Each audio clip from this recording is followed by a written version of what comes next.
राजस्थान के अंदर लगातार मंत्रिमंडल और राजनीतिक नियुक्तियों की मांग की जा रही है और इसी को लेकर के पूर्व उप मुख्यमंत्री सचिन पायलट ने बुधवार को एक बयान भी जारी किया था। उन्होंने उस बयान के अंदर कहा था कि अब तो उपचुनाव भी होने जा रहे हैं और इस उपचुनाव के बाद में सरकार को राजनीतिक नियुक्तियां और मंत्रिमंडल विस्तार जरूर करना होगा। आपको बता दूं, इसके अंतर्गत बड़ी बात ये सामने आ रही है कि सभी कार्य अभी रुके हुए हैं और सचिन पायलट ने कहा कि अगर कार्य को सही प्रकार से पूरा करना है तो इन नियुक्तियों की आवश्यकता ज्यादा है। लेकिन वहीं दूसरी ओर अगर हम बात करें तो मुख्यमंत्री अशोक गहलोत और पूर्व उप मुख्यमंत्री सचिन पायलट दोनों के बीच में आपसी अनबन चल रही थी और इसी को लेकर के यह नियुक्तियां नहीं की जा रही। लेकिन जब पायलट का बयान सामने आया तो पायलट के बयान के बाद में अब यह सुनिश्चित भी हो चुका है, क्योंकि पायलट ने ऐसा भी कहा है कि सोनिया गांधी ने इसके अच्छे संकेत। आखिर क्या बात है और कैसे यह नियुक्तियां की जाएंगी और इस नियुक्तियों से किस किस को फायदा होगा, यह मैं आप सभी को अभी बताने जा रहा हूँ। लेकिन उससे पहले मैं आपको बता दूं कि चाकसू विधायक वेद प्रकाश सोलंकी ने भी इसको लेकर के बहुत बड़ी बात कही है। तो आइए जानते हैं कि उन्होंने ऐसा क्या कुछ कहा। सरकार समय समय पर नियुक्तियाँ करती आई, लेकिन यहाँ तक मेरा अपना मानना है कि सरकार का लगभग हमारा 2.5 साल का कार्यकाल हो चुका है और हम लोगों ने अपने घोषणा पत्र में जो वादे किए थे काफ़ी तक पूरे भी किए हैं। लेकिन अभी जो वादे पूरे हम नहीं कर पाए हैं, जो बचा हुआ कार्यकाल है, उसमें और गति से काम करना पड़ेगा। इसमें पॉलिटिकल अपॉइंटमेंट्स हैं, मंत्रिमंडल का विस्तार है या जो भी करना है, उसमें पार्टी और सरकार मिलकर आमला बनाएंगे। जैसे कि आप जानते हैं, कमेटी का निर्माण हुआ था कई महीने पहले। दुर्भाग्यवश अहमद पटेल जी का स्वर्गवास हो गया और उसके आगे काम नहीं हो पाया। मुझे विश्वास भी है, भरोसा भी है कि अब और ज़्यादा विलय नहीं होगा और जो चर्चाएं की थी, जो मुद्दे उठाए थे, जिस पर आम समिति बनी थी, उस पर तुरंत प्रभाव से कार्रवाई होनी चाहिए और होगी, ऐसा मुझे लगता है। मुझे सोनिया गांधी जी पर पूरा विश्वास है, क्योंकि उनके आदेश से कमेटी बनी थी और कमेटी में 2 सदस्य हैं। अब चुनाव भी 2 दिन में खत्म हो जाएंगे और 5 राज्यों के चुनाव से वो भी लगभग समाप्त हो जाएंगे। मुझे नहीं लगता कि हमको कारण होना चाहिए इस कमेटी के निर्णय और उनके आदेशों के क्रियान्वयन में कोई अधिक विलंब। बुधवार को सामने आए पूर्व डिप्टी सीएम सचिन पायलट के बयान के बाद में राजस्थान में जल्द मंत्रिमंडल विस्तार और राजनीतिक नियुक्तियों की मांग जोर पकड़ रही है। पायलट के के विधायक मुखर होकर के यह मांग उठाने लगे हैं। चाकसू विधायक वेद सोलंकी ने कहा कि किसी विधायक का नाम गुट विशेष से जोड़ करके सच्चाई छिपाने का प्रयास नहीं होना चाहिए और जल्द राजनीतिक नियुक्तियां और मंत्रिमंडल विस्तार होना चाहिए। सोलंकी ने यह भी कहा कि भले ही किसी भी गुट के विधायक या कार्यकर्ताओं की नियुक्तियां हों, लेकिन यह काम जल्द ही किया जाना जरूरी है। उन्होंने कहा कि सरकार का 2.5 साल निकल गया और अब कार्यकर्ताओं ने उम्मीद ही छोड़ दी है कि हमें कुछ मिलेगा। जिन कार्यकर्ताओं के बूते सरकार बनी थी, उनका और विधायकों का वक्त जाया हो रहा है। सोलंकी ने मुख्यमंत्री के साथ ही पार्टी आलाकमान से भी यह कार्य शीघ्र पूरा किए जाने का आग्रह किया और उन्होंने कहा कि नियुक्तियां होने से कार्यकर्ताओं का मनोबल बढ़ेगा। वहीं वेद सोलंकी ने कहा है कि प्रदेश में मंत्रिमंडल और विस्तार और राजनीतिक नियुक्तियां नहीं होने से लोगों को कार्य करवाने में दिक्कत आ रही है। पिछले काफ़ी समय से कई लोग यह मांग भी उठा चुके हैं। अब आम कार्यकर्ता भी कह रहा है कि जल्द से जल्द राजनीतिक नियुक्तियां होनी चाहिए, मंत्रिमंडल विस्तार होना चाहिए। अभी कई महकमों के मंत्री ही नहीं, लोगों के काम नहीं हो पा रहे हैं और काम का जितना ज़्यादा विकेंद्रीकरण होगा उतना ही लोगों को फायदा होगा। दौसा जिले से बड़ी खबर सामने आई है। आप सभी को बता दूं कि महिलाओं के विरोध के चलते हुए जलदाय विभाग के कर्मचारियों को बेरंग लौटना पड़ा है। दौसा जिले के उपखंड मुख्यालय रामगढ़ पचवारा का यह पूरा मामला है और सार्वजनिक निर्माण विभाग ने चला रखा है सड़क निर्माण का कार्य।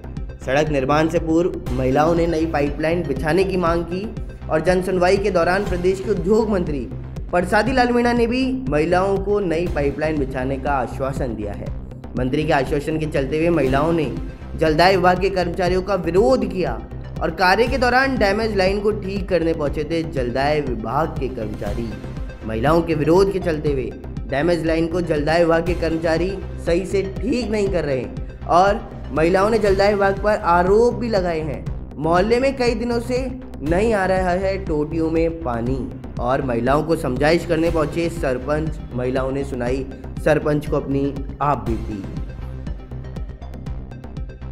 3 साल से मंत्री जी ने आपको क्या आश्वासन दिया था? मंत्री जी ये कहा था पाइपलाइन डल जाएगी। हाँ। लेकिन पाइपलाइन नहीं डली और खुदाई के दौरान पाइपलाइन टूट गई। अब इसको ये जलदाय विभाग के कर्मचारी वापस ठीक कर रहे हैं। हाँ। क्या पाइपलाइन नहीं डाल रहे हैं? नहीं डाल रहे। पाइपलाइन जो डलनी चाहिए थी तो मंत्री के आदेशों की ये जलदाय विभाग के अधिकारी खल्ली उड़ा रहे हैं, धज्जियां उड़ा रहे हैं। अभी हो जाएगी तो हो जाएगी। अब आप क्या चाहते हो? अब यह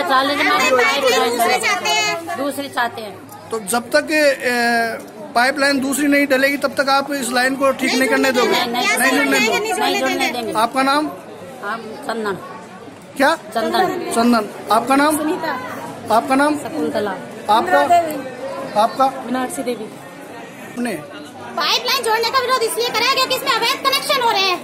अवैध कनेक्शन हो रहे हैं? कितनी पुरानी पाइपलाइन है? नहीं आता है, 15 दिन से ताले लग रहे हैं घर में बिना पानी के। और नलों में चाहे आप देख सकते हो पानी, एक भी नल में पानी नहीं और अंदर टैंकी खाली पड़ी और बर्तन खाली पड़े, देख लो अंदर से। मेरा मोहल्ला रामगढ़ पचवारा में जलदाय विभाग की जो पाइपलाइन है, नल सप्लाई जल होता है, वो बाधित है।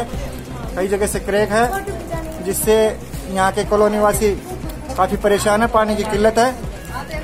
तो हमने मंत्री जी को भी अवगत करवा दिया इसके लिए। मंत्री जी ने डिपार्टमेंट से कहा है लेकिन अभी इसके ऊपर कोई कार्रवाई नहीं हुई है।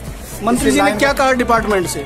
भाई उस लाइन को आप ठीक करवाए, जो भी है व्यवस्था देखिए। नहीं, क्या मंत्री जी ने ये नहीं कहा कि इस लाइन को आप चेंज करके दूसरी बिछाए?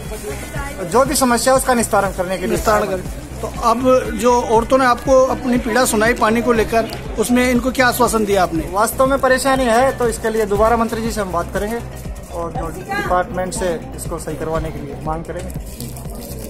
पानी नहीं आ रहा है, इस समस्या को सोल्व करो आप जल्दी। नई लाइन लगा करके ये तो पानी तो फूट गई, जगह जगह टूट गई। और पानी कितने दिनों से नहीं आ रहा? पानी तो आते ही नहीं आते, कोई 2-4-6 महीने हो गए कईयों के। तो राजस्थान के अंदर चुनाव प्रचार के दौरान नेता प्रतिपक्ष गुलाब चंद कटारिया ने महाराणा प्रताप के ऊपर टिप्पणी की थी और उसी टिप्पणी को लेकर के वह फंसते हुए नजर आ गए हैं। पहले तो कांग्रेस के नेताओं ने उनको घेरा, फिर राजपूत समाज के लोगों ने उनको घेरा, फिर बीजेपी के खुद लोगों ने उनको घेरा है और उनसे इस्तीफे की भी मांग की गई है।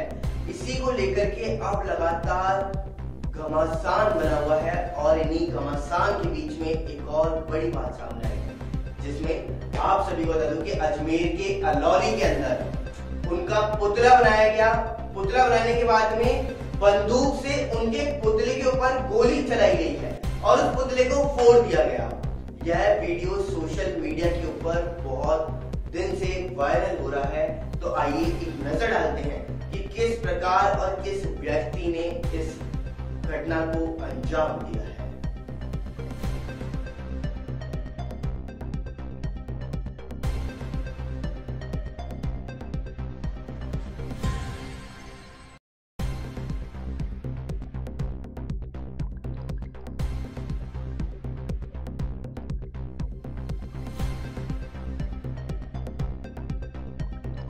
वही खबर सिकंदरा से आ रही है, जहां पर सिकंदरा के राजकीय अस्पताल के अंदर कोरोना की जांच की जा रही है। कोरोना संक्रमण के बढ़ते हुए लोग जागरूक नजर आ रहे हैं। वहीं सिकंदरा के राजकीय अस्पताल की प्रयोगशाला में कोरोना गाइडलाइन का पालन करते हुए कोरोना संक्रमण की जांच की जा रही है और अस्पताल में नो मास्क नो एंट्री का सख्ती से पालन करवाया जा रहा है। साथ ही मौसमी बीमारियों के चलते हुए अस्पताल में मरीजों की संख्या में बढ़ोतरी हुई है और अस्पताल स्टाफ नियमित अपनी सेवाएं भी दे रहा है। इलाज के साथ साथ लोगों को कोरोना के प्रति जागरूक किया जा रहा। वहीं सिवानी मंडी के अंदर अवैध रूप से पकड़ी गई शराब को पुलिस ने आज नष्ट किया। सिवानी मंडी में अवैध रूप से पकड़ी गई लगभग 1400 पेटियों में हजारों बोतल अंग्रेजी व देसी शराब को पुलिस ने नष्ट कर दिया और यह शराब शहर के थाने में वर्ष 2018 से लेकर के 2021 तक के शराब के मामलों में पकड़ी गई थी। शुक्रवार सुबह ड्यूटी मजिस्ट्रेट कृष्ण कुमार, थाना प्रभारी महेंद्र सिंह, व एक्साइज इंस्पेक्टर अमरजीत सिंह के नेतृत्व में पुलिस द्वारा यह कार्रवाई की गई। जेसीबी द्वारा थाने के पीछे ग्राउंड में एक गड्ढा खोदा गया, उसके बाद बोतलों को तोड़ करके उस गड्ढे में दबा दिया गया।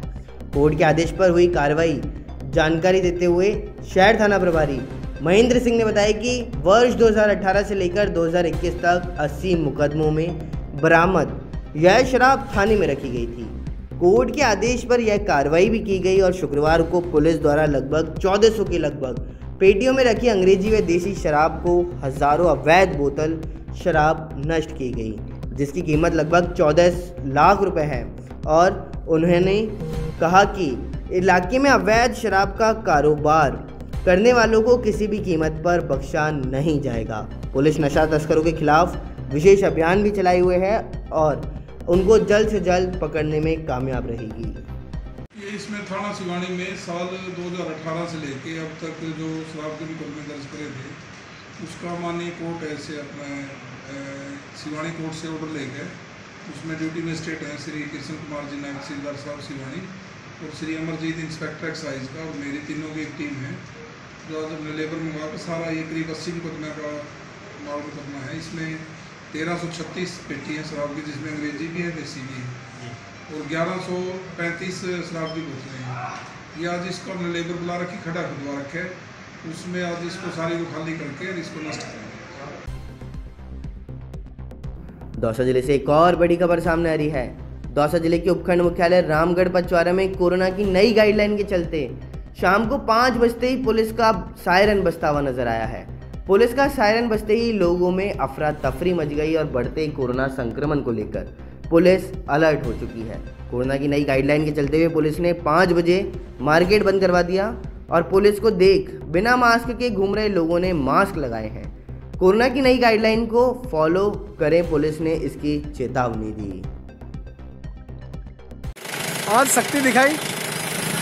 कोरोना गाइडलाइन को मद्देनजर रखते हुए आज रामगढ़ पचवारा कस्बा, जो कि 5 बजे तक का टाइम है, और बाज़ार है उसको सख्ती के तौर पर बंद करवाया गया। तो इसमें भी इस प्रकार की रोजाना कानून व्यवस्था बनाई जारी रखी है। नमस्कार, स्वागत है आपका न्यूज़ 19 में। मैं पुलकित सक्सेना आप लोग के साथ। आइए एक नजर डालते हैं दोपहर की तमाम बड़ी खबरों की ओर। सीएम अशोक गहलोत ने प्रदेश के स्थानीय शहरी निकायों में बढ़ी हुई आवश्यकताओं के अनुरूप नगर नियोजन सेवा में पदों के सृजन के लिए नए नियम लागू करने का निर्णय लिया है। साथ ही विभिन्न पदनाम के 116 नवीन पद सृजित कर उन पर भर्ती करने को भी मंजूरी दी है।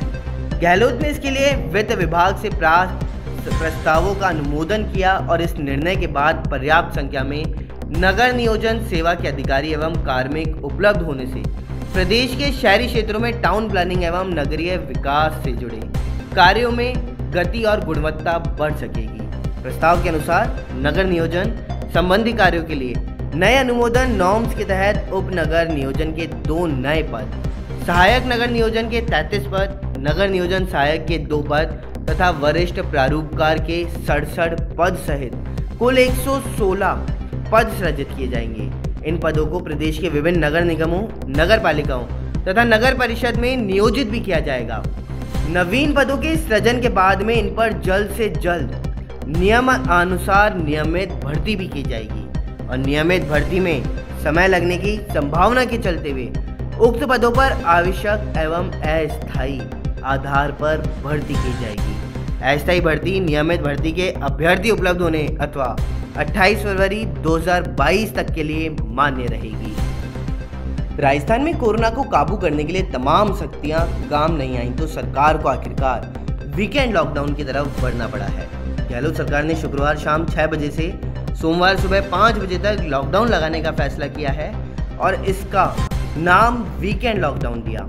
लेकिन पाबंदियां लॉकडाउन जैसी ही हैं। सीएम गहलोत ने देर रात को कोरोना कोर ग्रुप के साथ बैठक करके पूरे प्रदेश में वीकेंड लॉकडाउन की घोषणा की है। वीकेंड लॉकडाउन के दौरान 3 उपचुनाव वाले इलाकों में वोटिंग की छूट रहेगी। इमरजेंसी और पहले से चल रहे नाइट कर्फ्यू में छूट की श्रेणी वाली सेवाओं में फल, सब्जी, दूध, एलपीजी और बैंकिंग सेवाओं को भी शामिल किया गया है। इन्हें छोड़ शनिवार रविवार को पूरे प्रदेश में बाकी सेवाएं बंद रहेंगी। गहलोत ने सोशल मीडिया पर लिखा है कि पहले प्रदेश के 17 जिलों में कोरोना के ज़्यादा मामले सामने आ रहे हैं और कुछ दिनों में सभी जिलों में संक्रमण तेजी से फैला है। अब प्रदेश में कोरोना के 6,658 नए मामले आए हैं और 33 मौतें भी हुई हैं। इसलिए वीकेंड लॉकडाउन का सख्त फैसला लिया गया और समय रहते कठोर कदम नहीं उठाए गए तो स्थिति दूसरे रहते कठोर कदम उठाते हुए दूसरे जैसों जैसी हो जाएगी। आमजन से अपील भी की है कि पहले की तरह एकजुटता दिखाएं और एक दूसरे का सहयोग करें। जयपुर में बीते दिनों फायरिंग कर रुपए लूटने के मामले में पुलिस ने 4 आरोपियों को गिरफ्तार किया है। पुलिस ने इन आरोपियों के पास से एक देसी पिस्तौल, 3 कारतूस, एक कार और एक बाइक बरामद की है। लूट की साजिश रचने में आरोपी दिनेश दीक्षित निवासी रामगढ़ शेखावाटी सीकर की अहम भूमिका रही है। उसी ने साजिश को अपने बेटे सोहेल उर्फ चिंटू ने जरिए 2 अन्य आरोपियों के साथ मिलकर के इस घटना को अंजाम दिया। पुलिस उपायुक्त अभिजीत सिंह ने बताया कि आरोपियों ने 4 अप्रैल को रामनगरीय थाना क्षेत्र में प्रॉपर्टी व्यापारी सचिन जैन को गोली मारकर उससे पैसों से भरा बैग लूटने का प्रयास करने और उसके 7 दिन बाद यानी 11 अप्रैल को श्यामनगर में पेप्सिको कंपनी के एजेंट पर फायर करके 7.5 लाख रुपए लूट की वारदात को अंजाम दिया। उन्होंने बताया कि इस पूरी वारदात को सुलझाने और आरोपियों को पकड़ने में सांगानेर सर्किल के तकनीकी सहायक ओम प्रकाश, रामनगरिया थाने के सिपाही राजेश चौधरी और हरिओम की अहम भूमिका रही है। पुलिस ने यह भी बताया कि मुख्य आरोपी दिनेश दीक्षित पिछले साल जुलाई में दिल्ली की तिहाड़ जेल से पैरोल पर छूटा है और यह दिल्ली में एक महिला के मर्डर केस के सिलसिले में जेल गया था। जेल में ही उसकी मुलाकात मंसूर आलम निवासी नई दिल्ली से हुई और मंसूर खुद एक शार्प शूटर है। जेल से छूट करके दीक्षित ने मंसूर और अपने बेटे सोहेल के साथ मिलकर के लूट की वारदातों को करने की योजना बनाई है। वारदात में रैकी करने के लिए मंसूर ने अपने जानकार इंद्रजीत सिंह को भी शामिल किया और जगतपुरा में प्रॉपर्टी व्यवसायी संघ वारदात को अंजाम देने से पहले उन्होंने उसकी 3-4 दिन तक रैकी की थी। उसके बाद वारदात को अंजाम दिया था, लेकिन तब वे पैसों से भरा बैग लूटने में कामयाब नहीं हुए थे। राजस्थान में पिछले 8 दिनों से लगातार कोरोना केसों का नया रिकॉर्ड बन रहा है। गुरुवार को भी 6,658 कोरोना के नए केस सामने आए हैं। वहीं अगर हम बात करें तो आपको बता दूं कि इस बीमारी से गुरुवार को 33 लोगों की जान भी चली गई और राजस्थान बाल अधिकार संरक्षण आयोग की चेयरमैन संगीता बेनीवाल भी कोरोना पॉजिटिव आई हैं। उधर चित्तौड़गढ़ परिवहन विभाग में कार्यरत इंस्पेक्टर अरविंद गिरवाल का उदयपुर में कोरोना से निधन हो गया और कोरोना के बढ़ते केसों को देखते हुए राज्य सरकार ने 16 अप्रैल से प्रदेश के सभी शहरों में शाम 6 बजे से सुबह 6 बजे तक नाइट कर्फ्यू लगाने का फैसला किया। इसे देखते हुए जयपुर मेट्रो ट्रेन के संचालन के समय में भी बदलाव किया गया है। इससे पहले बुधवार को राज्य सरकार ने तमाम स्कूलों को आगामी 30 अप्रैल तक बंद करने के आदेश जारी किए, जबकि 10वीं 12वीं बोर्ड की परीक्षाओं को स्थगित किया गया है। वहीं धार्मिक स्थलों को भी 16 अप्रैल से बंद करने के लिए कहा गया और राज्य की जिलेवार रिपोर्ट देखें तो गुरुवार को 33 में से 18 जिलों में कोरोना के केस 100 के पार मिले हैं। इसमें जयपुर, जोधपुर, कोटा, उदयपुर के अलावा छोटे शहर जालोर, झालावाड़, करौली, सीकर, सवाई माधोपुर जैसे जिले भी शामिल हैं और सबसे ज़्यादा जयपुर में 848 केस मिले। तो वहीं जयपुर के अलावा गुरुवार को जोधपुर में 847, उदयपुर में 711, कोटा में 638 और अलवर में 361 नए केस मिले हैं। दोपहर की तमाम बड़ी खबरों में फिलहाल इतना ही। देखते रहिए न्यूज़ 19। नमस्कार। वही खबर फुलेरा से सामने आ रही है, जहां पर टैक्सी यूनियन ने आज पुलिस का स्वागत सम्मान किया है। राजस्थान पुलिस स्थापना दिवस के मौके पर आज सुबह टैक्सी यूनियन के पदाधिकारियों ने पुलिस थाने पहुंच करके थाने में मौजूद पुलिस कर्मियों का माला पहना करके स्वागत करते हुए पुलिस स्थापना दिवस की बधाइयां दी हैं। इस दौरान यूनियन के पदाधिकारियों के साथ सभी टैक्सी चालक भी उपस्थित रहे।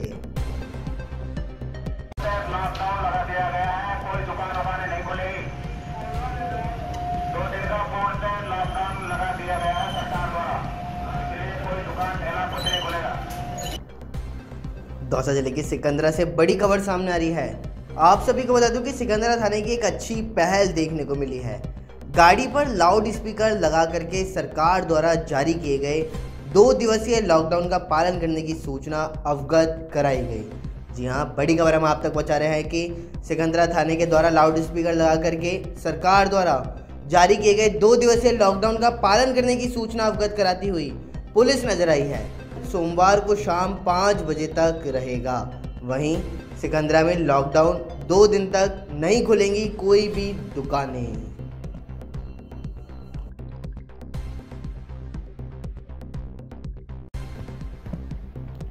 झुंझुनू की उदयपुरवाटी से एक और बड़ी खबर सामने आई है। आज शुक्रवार शाम 5 बजे से उदयपुरवाटी में कर्फ्यू तो जारी है ही, सोमवार सुबह 6 बजे तक यह कर्फ्यू जारी रहेगा। पुलिस प्रशासन ने लाउड स्पीकर के दौरान लोगों से अपील भी की है, घर पर रहें, सुरक्षित रहें, मास्क लगाएं, 2 दिन घरों से बाहर ना निकलें, सरकार की गाइडलाइन का पालन भी करें। कोरोना वायरस को लेकर के पुलिस प्रशासन चाक चौबंद में है, तो वहीं उदयपुरवाटी कस्बे में 2 दिन का कर्फ्यू नहीं खुलेगा बाजार। साथ ही बेवजह घूमने वालों पर सख्त कार्रवाई की जाएगी और बाजार भी बंद रहेंगे। और कोरोना महामारी को लेकर उदयपुरवाटी कस्बे में 2 दिन का कर्फ्यू रखा गया। गाइडलाइन जारी की है कि दिनांक 16/4/21 को सायंकाल 5 बजे से दिनांक 19/4/21 सुबह 5 बजे तक 2 दिन का संपूर्ण कर्फ्यू है। इसलिए जनता के अंदर जागरूकता फैलाने के लिए माइक के द्वारा अनाउंसमेंट किया जा रहा है। और थाने के अंदर सुबह CLD की मीटिंग भी ली गई थी। इसके अंदर भी सभी CLD सदस्यों से ये आग्रह किया था, उनको सूचित किया था कि अपने अपने वार्ड के अंदर वो भी सूचित करें। और बाद में माइक के द्वारा संपूर्ण बाज़ार और गाँव के अंदर ये कर्फ्यू के बारे में बताया जा रहा है। कोविड-19 की जो गाइडलाइन है उनके अनुसार 2 दिन का संपूर्ण कर्फ्यू रहेगा। लोगों से अपील की जा रही है कि वो अपने अपने घरों के अंदर रहें। और उनसे ये भी अपील की जा रही है कि जो कर्फ्यू के दौरान आवश्यक के अनुसार सामान है, अपने घर की ज़रूरतों का जो सामान है वो सायंकाल 5 बजे से पहले खरीद लें। बाद में बाज़ार संपूर्णतया बंद हो जाएगा।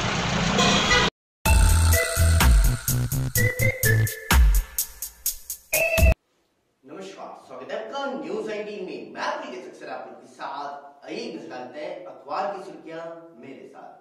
सबसे पहले मैं आप सभी को बता दूं कि कोरोना की चेन को तोड़ने के लिए राज्य सरकार ने कल रात को एक बड़ा फैसला लिया है। राज्य सरकार ने फैसला लिया है वीकेंड कर्फ्यू का, जिसके अंतर्गत शुक्रवार शाम से लेकर के सोमवार सुबह तक के लिए कर्फ्यू लगाया गया है। यानी कि शुक्रवार शाम 6 बजे से सोमवार सुबह 5 बजे तक के लिए यह कर्फ्यू रहेगा।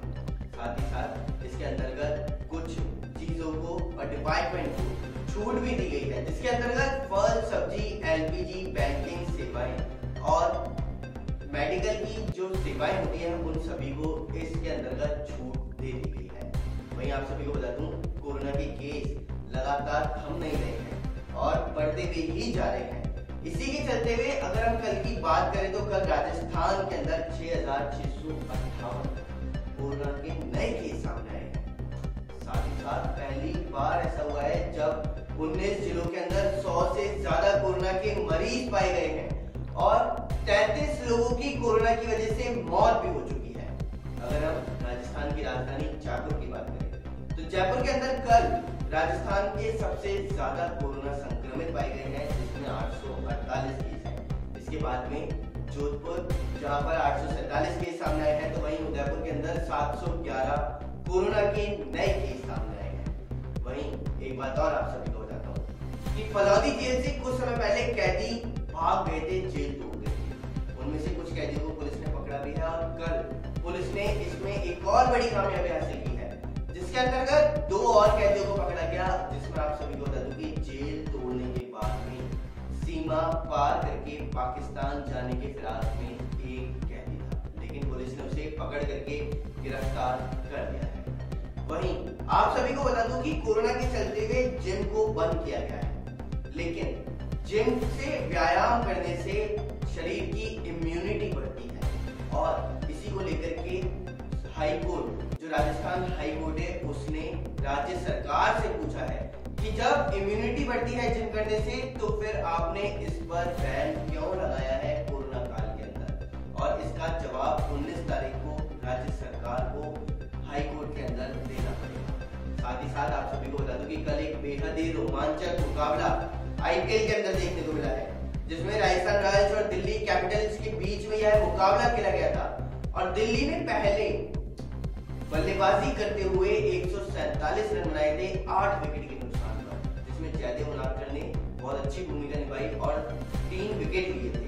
लेकिन जब राजस्थान खेलने आई तो राजस्थान की भी शुरुआत बेहद ही खराब रही। उनके 5 विकेट जल्द ही निकल गए थे। उसके बाद में क्रिस मॉरिस, जो आईपीएल इतिहास के सबसे महंगे खिलाड़ी हैं, कल उन्होंने अपने महंगे होने का दावा करते हुए अपना महंगा होना सही साबित किया है, क्योंकि उन्हीं की बदौलत यह मैच राजस्थान के हाथ में आया है। डेविड मिलर ने भी अच्छी पारी खेली और डेविड मिलर ने भी बीच के समय में अच्छी बल्लेबाजी करते हुए टीम को संभाल रखा। लेकिन वहीं दूसरी ओर क्रिस मॉरिस ने लास्ट में तूफानी पारी खेली है, जिसमें उन्होंने 4 छक्के भी लगाए हैं। आप सभी को बता दूं कि उन्होंने 36 रन बनाए हैं, वो भी 18 बॉल पर, और इसी की बदौलत राजस्थान ने 150 रन 7 विकेट के नुकसान पर 19.4 ओवर में यह मैच खत्म कर दिया। तो अखबार की खास सुर्खियों के अंदर फिलहाल इतना ही। देखते रहिए न्यूज़ 18। नमस्कार।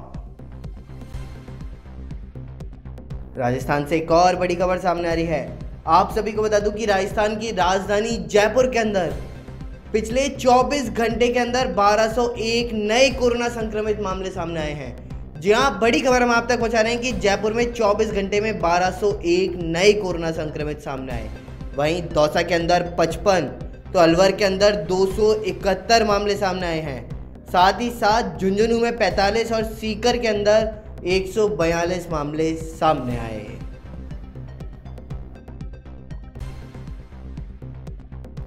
विश्वविद्यालयों के लिए एक और बड़ी खबर सामने आई है।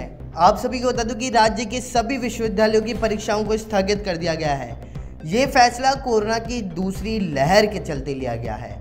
उच्च शिक्षा मंत्री भंवर सिंह भाटी ने कहा, मुख्यमंत्री के निर्देशानुसार महाविद्यालयों की परीक्षाओं को स्थगित किया गया है। यह आदेश राज्य के सरकारी व निजी विश्वविद्यालयों पर लागू होगा। यह निर्णय विद्यार्थियों, अभिभावकों और प्रधानाध्यापकों के स्वास्थ्य के मद्देनजर लिया गया है।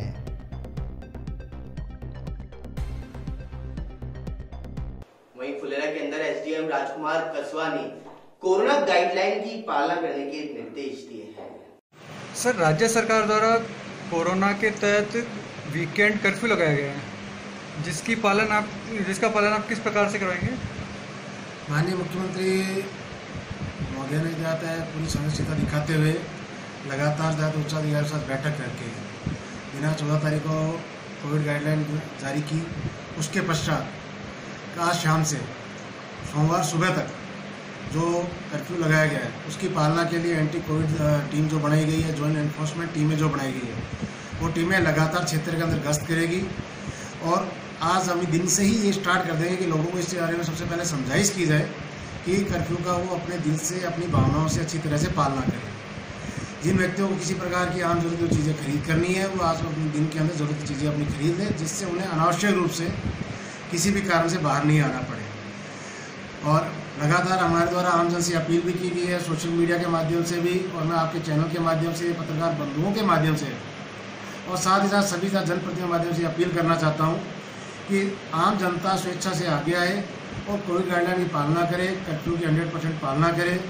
इतने सब प्रयासों के बावजूद यदि उनके द्वारा ज़्यादा किसी व्यक्ति के द्वारा जानबूझ के इसमें कोई कोताही बरती गई, जानबूझ के उल्लंघन किया गया, तो उसके विरुद्ध ज़्यादा विरुद्ध कठोर कानूनी कार्रवाई की जाएगी।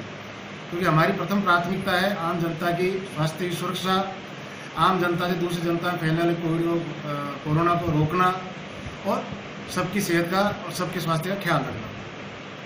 तो जरिए अलग अलग मीडिया माध्यम से, सोशल मीडिया में ज़्यादा व्यक्तिगत तौर पर ज़्यादा नगर पालिकाओं द्वारा अवगत करा दिया गया है कि कोविड गाइडलाइन की पालना में उन्हें 5 बजे मार्केट बंद कर देना है और कोविड गाइडलाइन की 100% पालना करनी है। सभी दुकानदारों को मास्क लगा कर रखना है। सभी ग्राहकों को तभी किसी प्रकार की वस्तु या सर्विस देनी है तो वो मास्क लगा कर आए। यदि वो व्यक्ति मास्क नहीं लगाता है तो उसे न तो सामग्री देनी है, न उसे सर्विस को प्रोवाइड करानी है।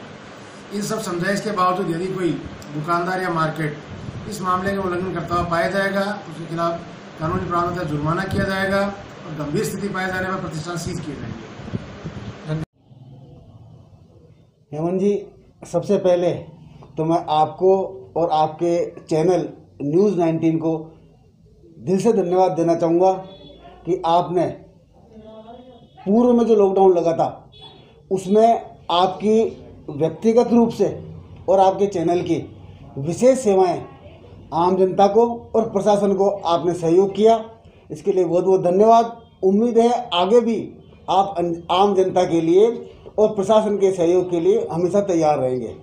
आपके चैनल के माध्यम से मैं सभी व्यापारी बंधुओं से, फुलेरा के आमजन से करबद्ध निवेदन करना चाहता हूं कि 2 दिन के वीकेंड कर्फ्यू जो सरकार ने लगाया है उसका पूर्ण रूप से पालन करें, सरकार की गाइडलाइन का पालन करें, मास्क लगा के रहें।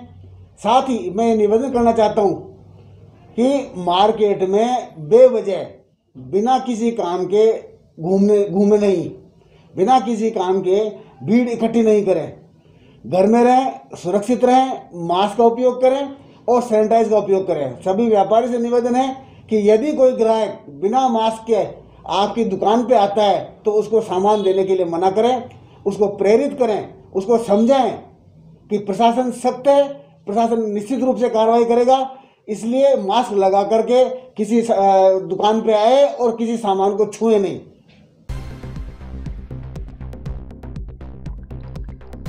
झुंझुनू के उदयपुर वाटी से बड़ी खबर सामने आई है। कोरोना महामारी को भूले निजी शिक्षण संस्थान के संचालक प्रैक्टिकल के नाम से बुला रहे हैं निजी शिक्षण संस्थान संचालक छात्र छात्राओं को, और निजी शिक्षण संस्थान उड़ा रहा है सरकारों के आदेशों की धज्जियां। उच्च अधिकारी है पुलिस प्रशासन सोता कुंभकर्ण की नींद, और वहीं कागजों में दिखा रहे हैं निजी शिक्षण संस्थान बंद मगर स्कूल हैं अभी भी चालू। कोरोना महामारी को लेकर के निजी शिक्षण संस्थाएं नहीं हो रही हैं गंभीर, और उदयपुरवाटी कस्बे में चल रही हैं निजी शिक्षण संस्थाएं बेधड़क। साथ ही निजी स्कूलों में पढ़ने वाले छात्र छात्राओं के मुंह पर नहीं नजर आया मास्क, और उच्च अधिकारियों व पुलिस प्रशासन कार्रवाई करने में मौन है। यातायात पुलिस कर्मियों का स्वागत सम्मान किया गया। अतिरिक्त पुलिस आयुक्त द्वितीय राहुल प्रकाश ने बताया कि यातायात प्रबंधन व उत्कृष्ट कार्य के लिए 22 यातायात पुलिस कर्मियों को कमिश्नरेट में सम्मानित किया गया है। राहुल प्रकाश ने बताया कि सम्मानित होने वाले पुलिस कर्मियों ने कर्तव्यनिष्ठा का परिचय देते हुए अधिकतम कार्यवाही की तथा इनका रिकॉर्ड भी अच्छा रहा है।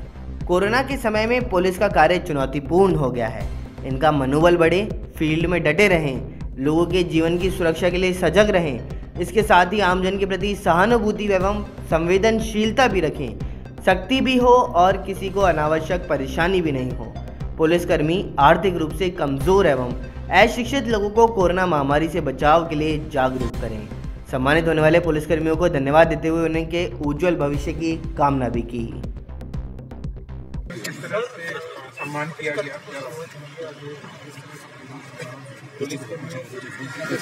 राम यादव, सभी को अच्छे काम के लिए सम्मानित किया गया है। पुलिसकर्मियों ने बहुत ही कर्तव्य निष्ठा का परिचय देते हुए जिन लोगों ने मैक्सिमम कार्रवाई की थी और जिनका रिकॉर्ड भी अच्छा था, जिनको कोई शिकायत भी नहीं थी, उनको सम्मानित किया गया। राम यादव जिन्होंने एक व्यक्ति की एक्सीडेंट में डेथ होने के बाद पुलिस को इत्तला दी, तो गाड़ी को पकड़वाया, उनको भी सम्मानित किया गया। कोरोना के इस टाइम में बहुत ज़्यादा चुनौतीपूर्ण हो गया पुलिस का काम, इसलिए भी इनको मोटिवेट किया गया है कि ये लोग फील्ड में बने रहें, लगे रहें, लोगों के जीवन की सुरक्षा के लिए अपना ध्यान रखते हुए, अपनी सुरक्षा का ध्यान रखते हुए, और उसके साथ ही पूरी सहानुभूति और संवेदनशीलता भी रखें कि सख्ती भी हो और किसी को उसके साथ अनावश्यक परेशानी भी हो।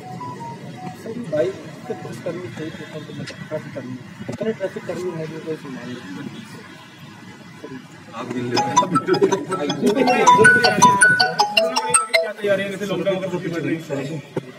निर्देश सरकार के यहाँ उसकी पूरी पालना कराई जा रही है। आज से कर्फ्यू शुरू हो जाएगा 6 बजे तक, लगातार नाकेबंदी रहेगी, और कोई अनावश्यक अगर इसके बाद भी बाहर घूमता हुआ मिलता है तो उसके खिलाफ प्रकरण भी दर्ज किया जाएगा और वाहन भी सीज किया जाएगा। किन लोगों को वीकेंड लॉकडाउन में छूट रहेगी, नई गाइडलाइन के तहत छूट रहने वाली है? अनुमत श्रेणी में जो पहले से चले थे उनको छूट है, उसके अलावा दूध और सब्जी उनको भी छूट दी। बाकी राज्यों में बिन मास्क बाकी चीज़ों को लेकर उस पर और तेजी करने के लिए बात की गई थी, तो उस पर क्या प्रक्रिया है? बिल्कुल उसमें तेजी की जा रही है और सारे डीसीपी साहब को बताया गया, सभी लोग कार्रवाई करेंगे। सार्वजनिक परिवहन सेवा से प्रतिबंध रहती है, ये तो अभी चल रहा है। जो हमारे 3 bus stand, railway station, airport, उनको अनुमत श्रेणी में रखा गया है, तो उनको अलाउड है। इसको लेकर असमंजस में है बात कि लोग घरों के अंदर भी रहेंगे, लेकिन जरूरत की चीजें लेने के लिए बाहर जाएंगे, तो ऐसा कोई सख्ती थोड़ा रहेगी उन पे? आज ले लेना आप, तो आज का समय है 6 बजे तक का, 2 दिन का लेना, कोई इतनी बड़ी बात नहीं, अनावश्यक बाहर नहीं निकले। ठीक सर। नमस्कार, स्वागत है आपका न्यूज 19 में। मैं पुलकित सक्सेना आप लोग के साथ। आइए एक नजर डालते हैं दोपहर की तमाम बड़ी खबरों की ओर। सीएम अशोक गहलोत ने प्रदेश के स्थानीय शहरी निकायों में बढ़ी हुई आवश्यकताओं के अनुरूप नगर नियोजन सेवा में पदों के सृजन के लिए नए नियम लागू करने का निर्णय लिया है। साथ ही विभिन्न पदनाम के 116 नवीन पद सृजित कर उन पर भर्ती करने को भी मंजूरी दी है। गहलोत ने इसके लिए वित्त विभाग से प्राप्त प्रस्तावों का अनुमोदन किया और इस निर्णय के बाद पर्याप्त संख्या में नगर नियोजन सेवा के अधिकारी एवं कार्मिक उपलब्ध होने से प्रदेश के शहरी क्षेत्रों में टाउन प्लानिंग एवं नगरीय विकास से जुड़े कार्यों में गति और गुणवत्ता बढ़ सकेगी। प्रस्ताव के अनुसार नगर नियोजन संबंधी कार्यों के लिए नए अनुमोदन नॉर्म्स के तहत उप नगर नियोजन के 2 नए पद, सहायक नगर नियोजन के 33 पद, नगर नियोजन सहायक के 2 पद तथा वरिष्ठ प्रारूपकार के 67 पद सहित कुल 116 पद सृजित किए जाएंगे। इन पदों को प्रदेश के विभिन्न नगर निगमों, नगर पालिकाओं तथा नगर परिषद में नियोजित भी किया जाएगा। नवीन पदों के सृजन के बाद में इन पर जल्द से जल्द नियम अनुसार नियमित भर्ती भी की जाएगी और नियमित भर्ती में समय लगने की संभावना के चलते हुए उक्त पदों पर आवश्यक एवं अस्थायी आधार पर भर्ती की जाएगी। अस्थायी भर्ती नियमित भर्ती के अभ्यर्थी उपलब्ध होने अथवा 28 फरवरी 2022 तक के लिए मान्य रहेगी। राजस्थान में कोरोना को काबू करने के लिए तमाम शक्तियां काम नहीं आई तो सरकार को आखिरकार वीकेंड लॉकडाउन की तरफ बढ़ना पड़ा है। गहलोत सरकार ने शुक्रवार शाम 6 बजे से सोमवार सुबह 5 बजे तक लॉकडाउन लगाने का फैसला किया है और इसका नाम वीकेंड लॉकडाउन दिया। लेकिन पाबंदियां लॉकडाउन जैसी ही हैं। सीएम गहलोत ने देर रात को कोरोना कोर ग्रुप के साथ बैठक करके पूरे प्रदेश में वीकेंड लॉकडाउन की घोषणा की है। वीकेंड लॉकडाउन के दौरान 3 उपचुनाव वाले इलाकों में वोटिंग की छूट रहेगी। इमरजेंसी और पहले से चल रहे नाइट कर्फ्यू में छूट की श्रेणी वाली सेवाओं में फल, सब्जी, दूध, एलपीजी और बैंकिंग सेवाओं को भी शामिल किया गया है।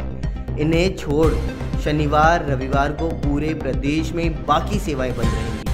गहलोत ने सोशल मीडिया पर लिखा है कि पहले प्रदेश के 17 जिलों में कोरोना के ज़्यादा मामले सामने आ रहे हैं और कुछ दिनों में सभी जिलों में संक्रमण तेजी से फैला है। अब प्रदेश में कोरोना के 6,658 नए मामले आए हैं और 33 मौतें भी हुई हैं। इसलिए वीकेंड लॉकडाउन का सख्त फैसला लिया गया और समय रहते कठोर कदम नहीं उठाए गए तो स्थिति दूसरे रहते कठोर कदम उठाते हुए दूसरे जैसों जैसी हो जाएगी। आमजन से अपील भी की है कि पहले की तरह एकजुटता दिखाएं और एक दूसरे का सहयोग करें। जयपुर में बीते दिनों फायरिंग कर रुपए लूटने के मामले में पुलिस ने 4 आरोपियों को गिरफ्तार किया है। पुलिस ने इन आरोपियों के पास से एक देसी पिस्तौल, 3 कारतूस, 1 कार और 1 बाइक बरामद की है। लूट की साजिश रचने में आरोपी दिनेश दीक्षित निवासी रामगढ़ शेखावाटी सीकर की अहम भूमिका रही है। उसी ने साजिश को अपने बेटे सोहेल उर्फ चिंटू ने जरिए 2 अन्य आरोपी के साथ मिलकर के इस घटना को अंजाम दिया।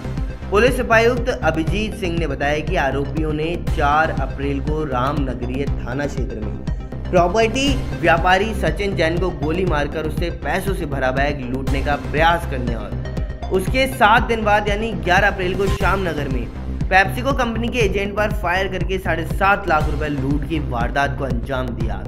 उन्होंने बताया कि इस पूरी वारदात को सुलझाने और आरोपियों को पकड़ने में सांगानेर सर्किल के तकनीकी सहायक ओम प्रकाश, रामनगरिया थाने के सिपाही राजेश चौधरी और हरिओम की अहम भूमिका रही है।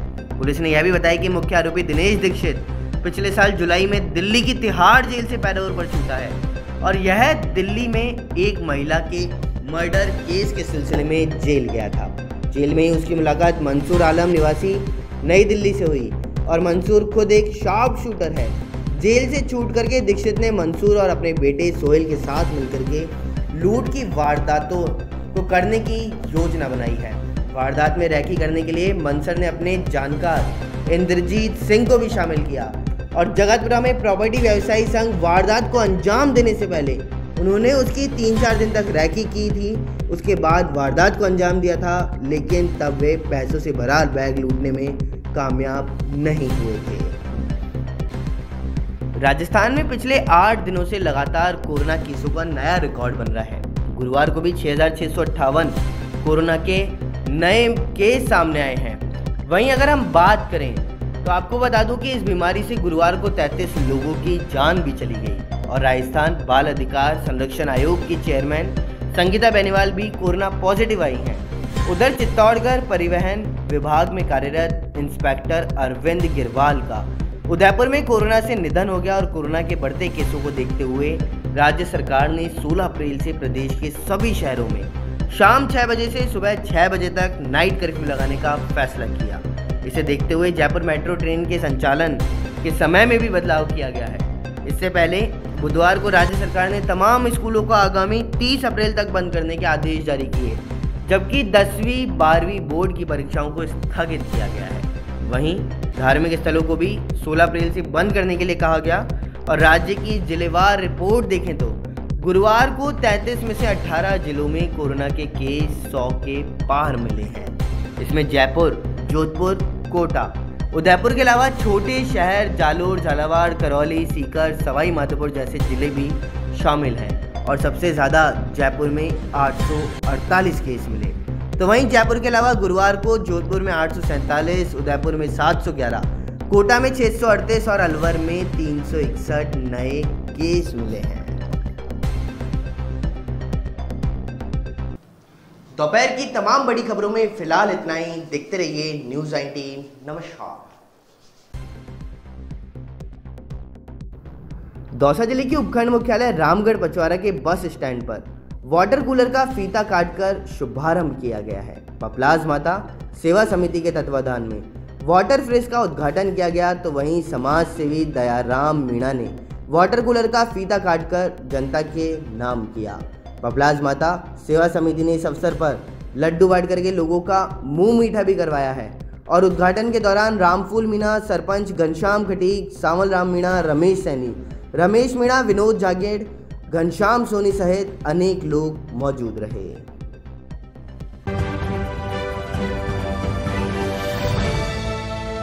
नमस्कार, स्वागत है आपका न्यूज़ 19 में। मैं पुलकित सक्सेना आप लोग के साथ। आइए एक नजर डालते हैं न्यूज़ 19 की सुबह की अपडेट की ओर। भारतीय रिजर्व बैंक को ऑन टैप यानी कभी भी लाइसेंस के लिए आवेदन करने के निर्देश अनुसार के तहत कुल 8 आवेदन मिले हैं। इसमें सभी प्रकार की सेवाएं देने वाले यूनिवर्सल बैंकों के लिए 4 और स्मॉल फाइनेंस बैंक के लिए 4 आवेदन शामिल हैं। निजी क्षेत्र में यूनिवर्सल बैंकों और SFB ऑन टैप लाइसेंसिंग के निर्देशानुसार क्रमशः 1 अगस्त 2016 और 5 दिसंबर 2019 को जारी किए गए थे। गुजरात उच्च न्यायालय ने राज्य में कोविड-19 की स्थिति और लोगों को हो रही कठिनाइयों को लेकर के सोमवार को राज्य सरकार की खिंचाई करते हुए कहा कि वास्तविकता सरकारी दावों को विपरीत है। मुख्य न्यायाधीश विक्रमनाथ और न्यायमूर्ति भार्गव कारिया की खंडपीठ ने राज्य में कोरोना वायरस की स्थिति पर एक जनहित याचिका पर स्वतः संज्ञान लेते हुए यह कहा। देश में कोरोना वायरस से लगातार हालात बिगड़ते जा रहे हैं और पिछले 24 घंटे के अंदर देश में रिकॉर्ड 2,16,642 लोग संक्रमित पाए गए। पिछले साल कोरोना महामारी की शुरुआत से लेकर अब तक एक दिन में मिले संक्रमितों का ये सबसे बड़ा आंकड़ा है और बीते दिन 1,17,825 लोग ठीक भी हुए, जबकि 1182 मरीजों ने दम तोड़ा। गुरुवार को देश में सबसे ज़्यादा 61,695 नए मरीजों की पहचान महाराष्ट्र में हुई है। दूसरे नंबर पर उत्तर प्रदेश रहा, जहां पर 22,339 लोग संक्रमित मिले और दिल्ली में बीते दिन 16,699, छत्तीसगढ़ में 15,256, कर्नाटक में 14,738 और मध्य प्रदेश में 10,166 लोगों की कोरोना रिपोर्ट पॉजिटिव आई है। कोचिंग सिटी कोटा में एक बार फिर शर्मसार करने वाला मामला सामने आया है। जहां पर अवैध शराब के खिलाफ में कार्रवाई करने वाले आबकारी विभाग का सिपाही ही भारी मात्रा में अवैध शराब के साथ पकड़ा गया। पुलिस के थक्के चढ़े इस सिपाही का शराब ठेके में साझेदारी सामने आई है। आरोपी सिपाही से लाखों रुपए की अवैध शराब को बरामद की गई। जयदेव उनादकर की अगुवाई में गेंदबाजों के उम्दा प्रदर्शन के बाद डेविड मिलर और क्रिस मॉरिस की तूफानी पारियों से राजस्थान रॉयल्स ने विषम परिस्थितियों से उभरते हुए दिल्ली कैपिटल्स को 3 विकेट से हराकर इंडियन प्रीमियर लीग के मौजूदा सत्र में पहली जीत दर्ज की। उनादकर 15 रन पर 3 विकेट और मुस्तफिजुर रहमान 29 रन पर 2 विकेट की धारदार गेंदबाजी के सामने कप्तान ऋषभ पंत 51 के अर्धशतक के बावजूद दिल्ली की टीम 8 विकेट पर 147 रन ही बना सकी। उनके अलावा टॉम करन और ललित यादव 20-20 रन के आंकड़े छू पाए। राजस्थान रॉयल्स की सटीक गेंदबाजी का अंदाजा इस बात से लग सकता है कि दिल्ली की पारी में एक भी छक्का नहीं लगा। मॉर्निंग अपडेट में फिलहाल इतना ही। देखते रहिए न्यूज़ 19। नमस्कार।